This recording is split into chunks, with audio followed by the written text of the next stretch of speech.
Chag Ubaruch Rabotai.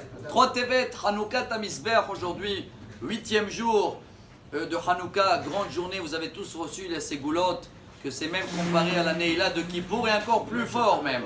Et c'est vrai que dans la paracha, c'est des parachas des rêves en ce moment. Quand le chiffre 8, vous le mettez qui va dormir, ça devient infini. C'est pour ça que c'est une journée éternelle. Ça dépasse tous les fêtes qu'on connaît. Par contre, entre les rêves d'il y a 2 ou 3 semaines de Yaakov et les rêves de cette semaine de Pharaon, vous avez remarqué une grande différence. Yaakov, dès qu'il a fait le rêve, tout de suite il se lève. Manora makom hazeh. Waouh, il y a un message. Par contre, Pharaon, quand il rêve dans la paracha de cette semaine, tout de suite après le premier rêve, c'est marqué Vaïshan Vayahalom Sheni.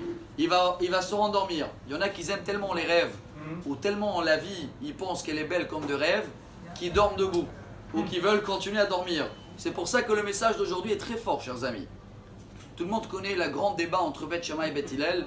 Combien de bougies on devait allumer hier. Nous on sait qu'on a terminé hier 8 bougies. Selon Beth Shammai, si vous vous rappelez, non, les 8 il fallait au début. Après 7, 6, 5 et hier il fallait une bougie. Personne n'a allumé une bougie hier. Parce que la halakha elle est comme Beth Hillel. Mais la logique, Beth Shammai, il a raison, il dit au début, premier jour de fête, toujours on met tout ce qu'il faut. Les beignets, les toupies, toute la famille sont là, allumage.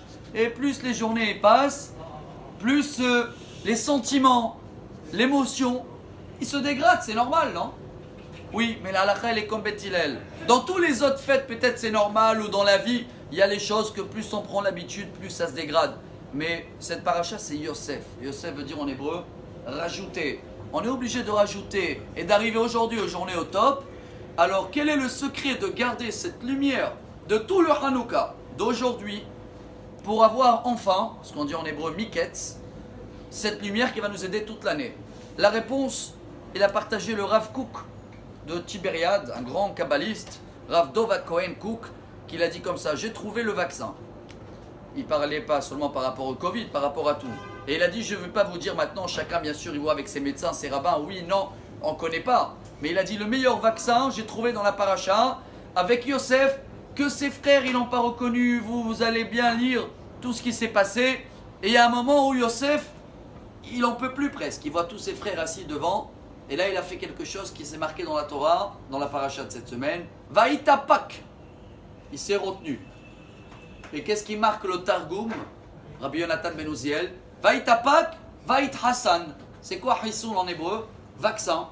Il dit le Rav Kook, voilà le meilleur vaccin en ce moment, et pour les maladies, et pour garder les lumières de Hanouka. C'est quoi? Savoir faire comme Yosef, se retenir. Retenir la lumière. Comment on la retient? La prochaine fois, avant de réagir, avant de commencer à parler sur un tel, avant de s'énerver à la maison, les enfants, madame, stop, je fais comme Yosef, je retiens. Quand quelqu'un il sait retenir, il retient l'air, il retient tout, alors automatiquement cette lumière infinie, ces beaux rêves qui se réalisent, cette fête merveilleuse de Hanouka va enfin, Miketz, va nous amener fin à ce Covid et également va nous éclairer pour toute l'année pour avoir Bezrat Hashem un très bon Shabbat rempli des bonnes nouvelles. Besorot Tovot, Amar Rabbi Elazar, Zot Hanouka Sameach.